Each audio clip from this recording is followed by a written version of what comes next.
per me e anche per il mio fratello è molto importante, cioè ogni ritorno a Ghilarza proprio noi possiamo sentirci questa parte del noi, della nostra identità.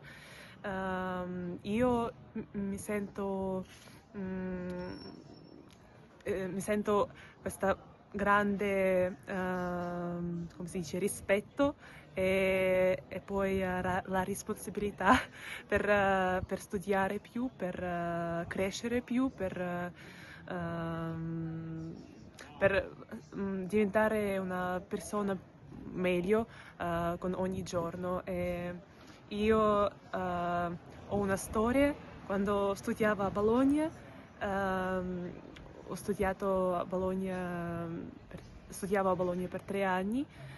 Ehm, C'era un esame molto difficile e io piangevo ogni giorno quando studiavo per questo esame nella biblioteca, si chiama Biblioteca di Antonio Gramsci.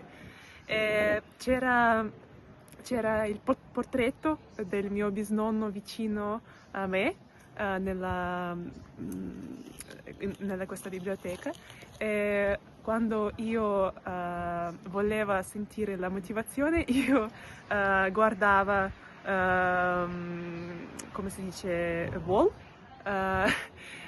e questo portretto per,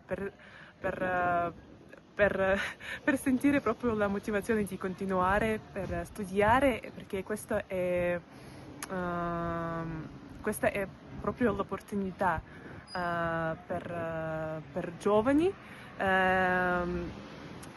E, come si dice, quando quando il tuo bisnonno era possibile per lui di scrivere i suoi lavori nel carcere, tu senti che tu devi fare qualcosa nella biblioteca durante i tuoi studi all'università.